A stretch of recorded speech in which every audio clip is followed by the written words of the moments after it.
Hello, here is your astrology chart. And so, what we do is look at the center as you, the place you were on Earth being born. And then this is where the planets and stars and different nodal axis, south and north node points are. And so we sort of superimpose this in the sky and see this as a map of the sky the moment you were born. And then on this outer ring is the map of the sky today. So then we can see what cycles that you're in and if there's anything sort of triggering you or acting as a sort of trigger point on different aspects of your psyche, of your life, of your body. So we always start off by calling in sacred space. So making the space sacred for you, however that feels natural for you right now. Getting some water, having a pen and paper ready, maybe lighting sage or a candle. And I always like to call in my higher self, your higher self, my sort of guides, beings, teachers. I always like to call in the energy of the above and the below.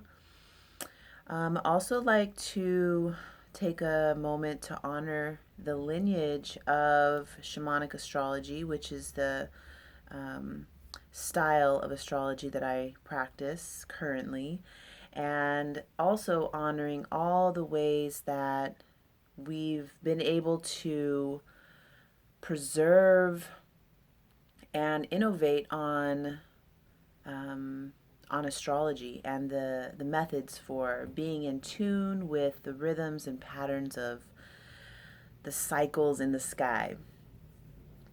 So I also like to call in the elements of earth, air, water, and fire.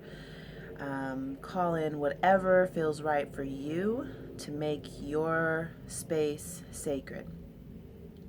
So this is a mini reading. I'm going to only cover the lineage and the new school. So for the lineage, this is basically some traits and like a subject matter that you already mastered.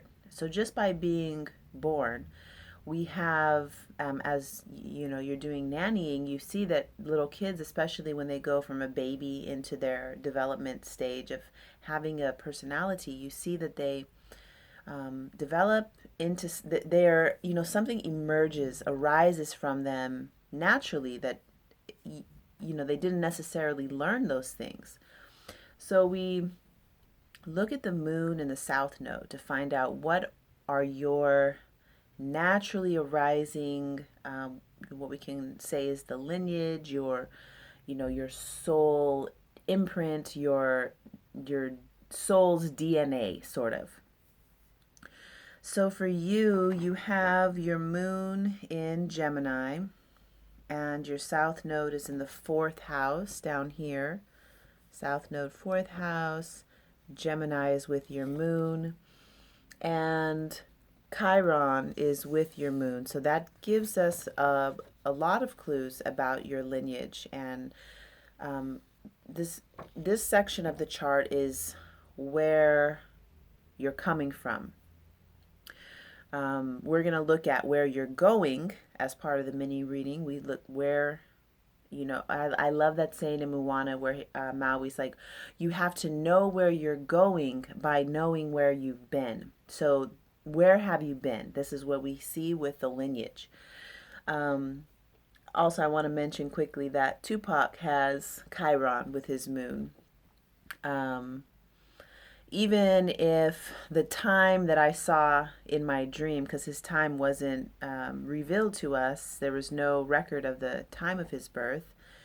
But even if the time that I saw in my dream wasn't correct, Chiron would have been with the moon when he was born. So you guys have the same sort of patterning on that. So I find that interesting. I don't remember if he had a Gemini moon, I kind of feel like it was a Gemini moon.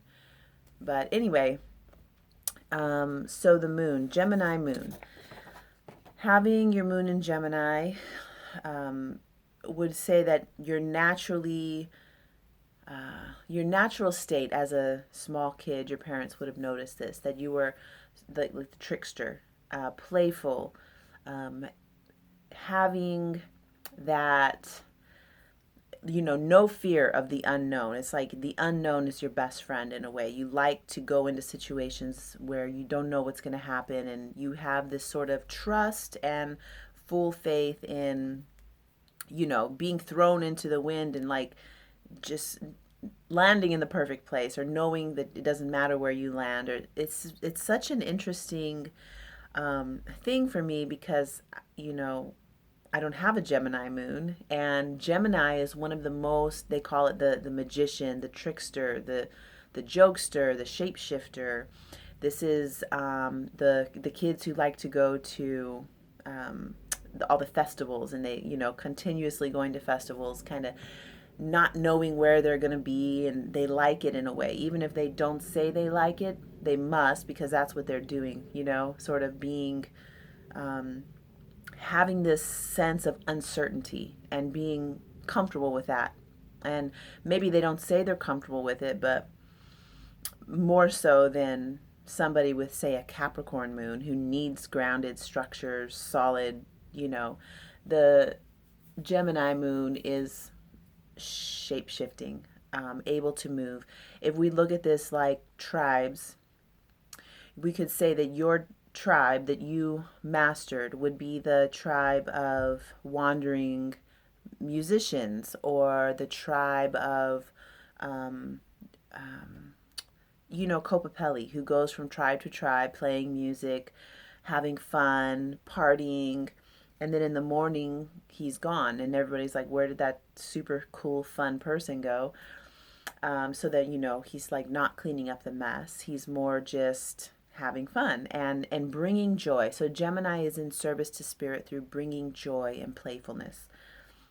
So with the nodal axis, the south node is, I call this axis the evolutionary axis.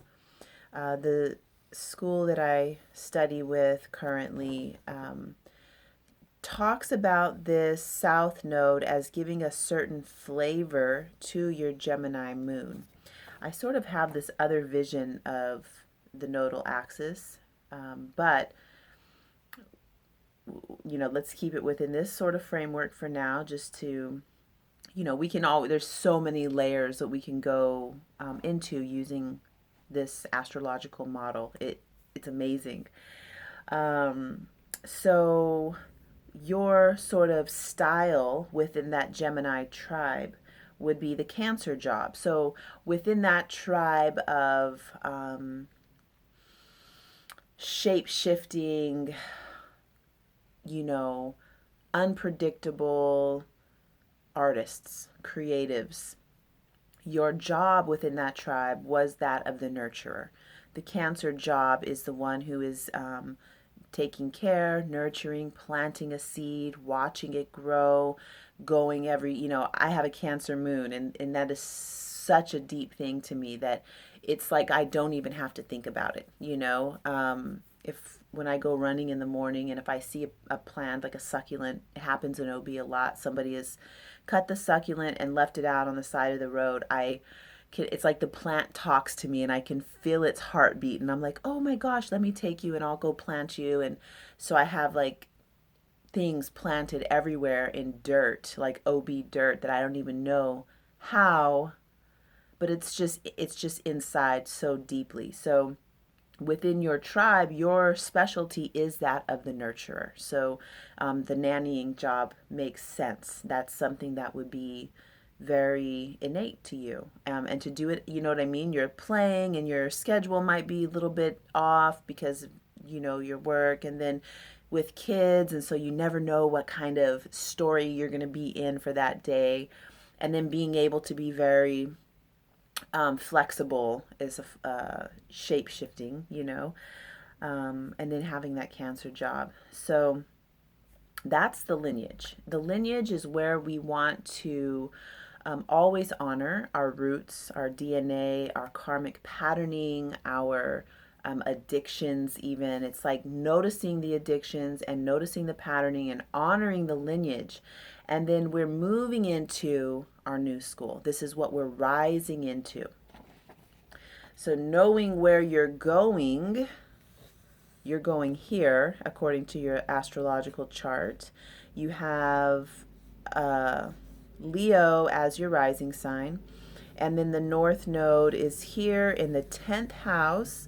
So we would call this the Capricorn job in the Leo tribe. So, when you're making a decision and you want to grow, you're thinking, okay, my wanting to level up.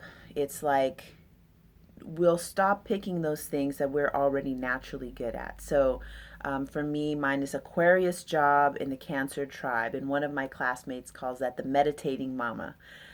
So everything that has to do with meditation, being in the light body, I traveled to India with the kids and brought them with me so I could still have my, my, anyway.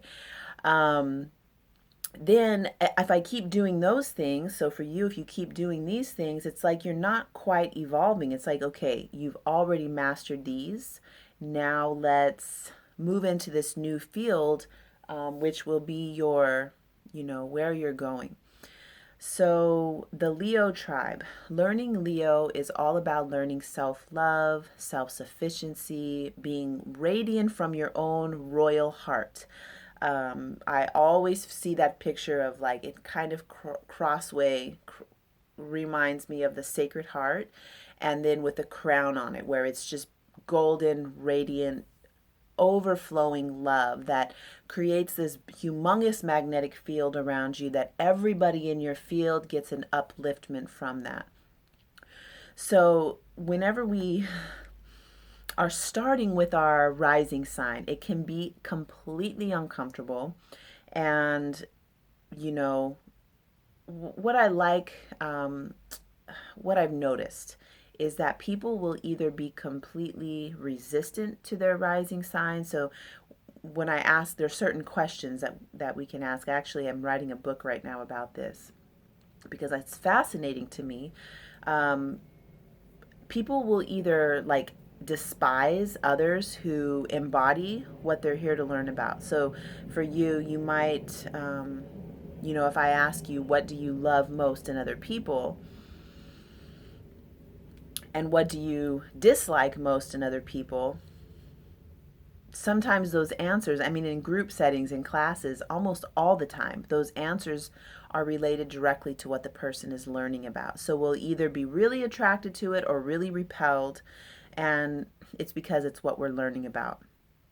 So Leo rising, some of the common mistakes that we can find with Leo rising are being a narcissist. That's the number one thing that comes to my mind. And not to put that in an ugly box, because I feel like there's a valid thing that the narcissist is trying to learn, that they're,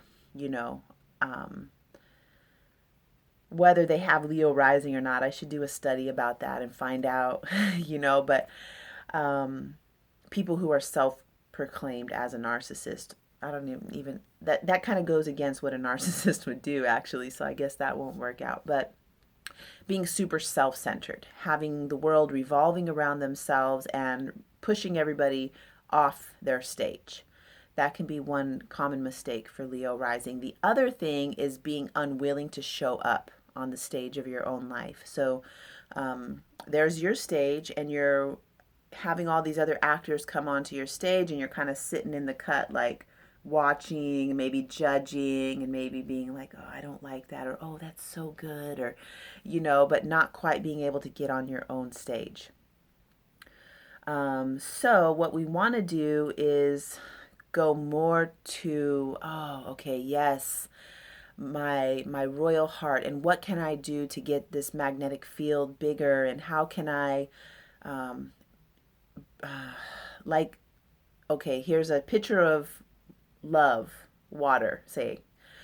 how can I keep filling up with that so that I'm overflowing with this magnificent love energy, and just keep doing that. And every time you feel it, it's like, overflowing to other people without being the creepy guy who's like, oh, I love you, like over, you know what I mean? That where it's a natural thing, where it's just natural, that you don't have to say or do anything. It's just by your own magnetics, that like a crystal, like when you hold a beautiful crystal, it's like the crystal doesn't have to try anything, just by its own nature of whatever it's been doing for its whole life. It's naturally magnetic and uplifting to whoever is in its field. So Capricorn job within this Leo tribe says that within this tribe, okay, so who is the Leo tribe? It is royalty. It's the kings and queens. When they walk in, everybody sort of, stands taller, and they, that feeling of being in the presence of royalty.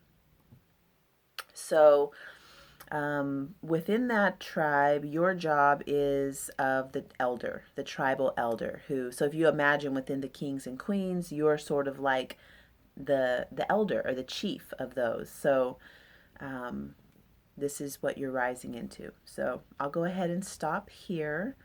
One more thing. Right now in the sky, the North Node is touching you on your rising sign. So this is like acupuncture on this part of you, like what you're learning to grow into is being activated right now, which can be incredibly uncomfortable, but it's a growth spurt. It's the North Node is higher intelligence, where you're going. It's evolution and expansion. And it's touching you in a very deep way, sort of pushing you into growth right now. Not pushing you, but pushing that growth button, we'll say, where we always have a choice. But say if your growth button is in your, I'm just pointing to the heart because of that. We've been talking about the royal heart and all this. The North Node being on that would be sort of like pushing it. So you're like, oh, okay, yes, I noticed this. I noticed this. And then you have a choice. You get to make a choice. You can either just like, oh, pressure, wait, or you can, move and what is it, and you can connect with that and move it around. So it's always a choice, basically, is what I'm trying to say. Anyway, thank you so much. I could read astrology all day. So if you have any questions, please feel free to ask. And I look forward to connecting with you soon.